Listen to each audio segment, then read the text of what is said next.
ఏపీలో మరోసారి ఎన్నికల సందడి మొదలైంది. కూటమిలో రాజ్యసభ ఎంపీల ఎన్నిక ఇప్పుడు హాట్ టాపిక్గా మారింది. ఇప్పటికే ఏపీలో ఖాళీ అయిన 3 రాజ్యసభ స్థానాలకు ఎన్నికల షెడ్యూల్ విడుదలవడంతో ఆ స్థానాల్లో ఎవరిని ఎంపిక చేస్తారనేది ఆసక్తిని రేపుతోంది. వైసీపీ తరపున ఎన్నికైన మోపిదేవి వెంకటరమణ, బీదా మస్తాన్రావు, ఆర్ కృష్ణయ్యలు పార్టీకి రాజ్యసభ సభ్యత్వానికి రాజీనామా చేశారు. దీంతో ఆ 3 స్థానాలతో పాటు ఒడిశా, పశ్చిమ బెంగాల్, హర్యానాల్లో ఒక్కో స్థానానికి ఎన్నికలు జరగనున్నాయి.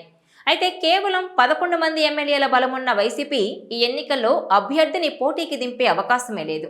దీంతో 3 స్థానాలు కూటమి పార్టీలకే దక్కనున్నాయి. ఇక రాజ్యసభ సభ్యత్వానికి రాజీనామా చేసిన వారిలో మోపిదేవి వెంకటరమణ టీడీపీలో చేరారు. మిగిలిన ఇద్దరు ఇంకా ఏ పార్టీలోనూ చేరలేదు. అయితే ఈ ముగ్గురికి మళ్లీ పోటీ చేసే అవకాశం లేనట్టే అంటున్నారు. ఖాళీ అయిన ఈ 3 స్థానాలను ఏ విధంగా భర్తీ చేస్తారనేది ఇప్పుడు తేలాల్సి ఉంది. ఈ 3 రాజ్యసభ స్థానాల్లో ఒక స్థానాన్ని జనసేనకు కేటాయించే అవకాశం ఉన్నట్టుగా ప్రచారం జరుగుతోంది. జనసేన తరపున పవన్ కళ్యాణ్ సోదరుడు నాగేంద్రబాబును ఎంపిక చేస్తారని ఎప్పటి నుంచో ప్రచారం జరుగుతోంది. గతంలో ఆయన ఎంపీగా పోటీ చేసి ఓడిపోయారు.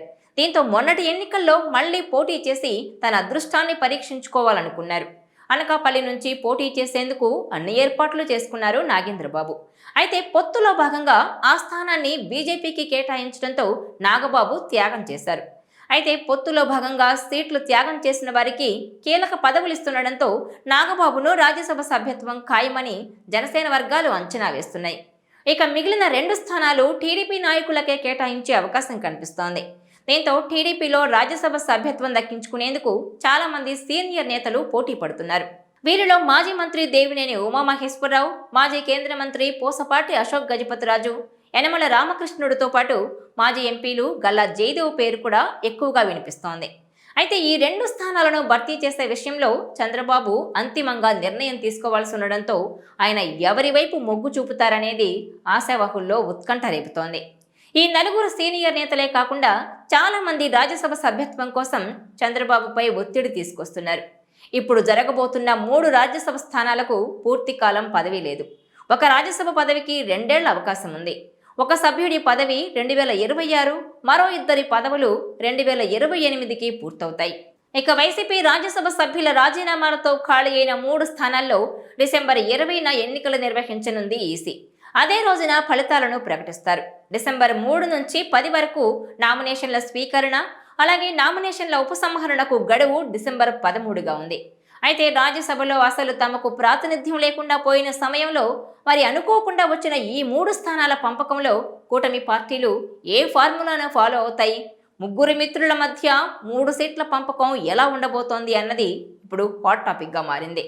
అయితే ఒక్క రాజ్యసభ అభ్యర్థి విజయం సాధించాలంటే కనీసం 25 మంది ఎమ్మెల్యేల మద్దతు అవసరం. ప్రస్తుతం వైసీపీ బలం 11 మాత్రమే. అందువల్ల ఆ పార్టీ రాజ్యసభ బరిలో నిలిచే అవకాశం లేదు. దీంతో ప్రస్తుతం ఉప ఎన్నిక జరగనున్న 3 స్థానాలను కూటమి కైవసం చేసుకోవడం దాదాపు ఖాయమైంది.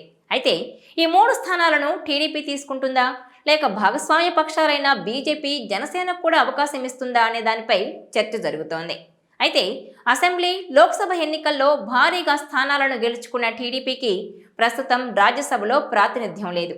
దీంతో ఈ ఉప ఎన్నిక ద్వారా పెద్దల సభలోకి మళ్లీ ఎంట్రీ ఇవ్వాలని భావిస్తోంది టీడీపీ. అయితే ఆ పార్టీలో రాజ్యసభ బెర్తుకు భారీ డిమాండ్ ఉన్నట్టు తెలుస్తోంది. తాను రాజీనామా చేసిన స్థానాన్ని తిరిగి తనకే కేటాయించాలని టీడీపీని కోరుతున్నారట బీదా మస్తాన్రావు.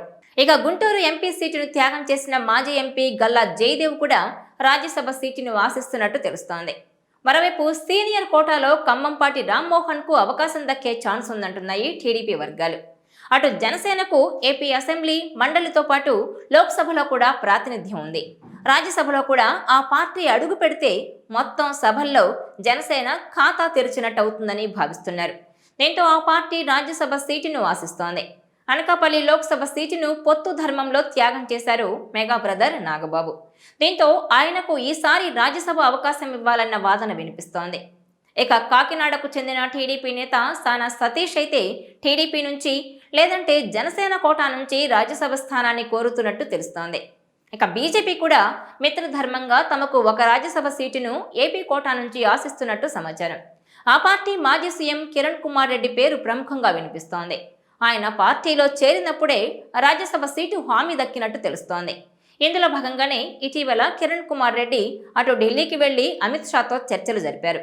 ఆ తర్వాత సీఎం చంద్రబాబుతోనూ ఇదే అంశంపై డిస్కస్ చేసినట్టు వార్తలొచ్చాయి. ఈ ఇద్దరి మధ్య ఎప్పటి నుంచో ఉన్న గొడవలను కూడా పక్కన పెట్టి ఈ ఇద్దరు భేటీ అవ్వడం అప్పట్లో సంచలనమే సృష్టించింది. ఇక అటు విజయవాడ వెస్ట్ ఎమ్మెల్యేగా ఉన్న కేంద్ర మాజీ మంత్రి సుజనా చౌదరి పేరు కూడా రాజ్యసభ రేసులో వినిపిస్తోంది. అయితే మోపిదేవి వెంకటరమణ ఖాళీ చేసిన స్థానానికి 2026 వరకు మాత్రమే గడువుంది. దీంతో ఆ స్థానానికి ఆశావహుల నుంచి పెద్దగా డిమాండ్ ఉండే అవకాశం లేదు.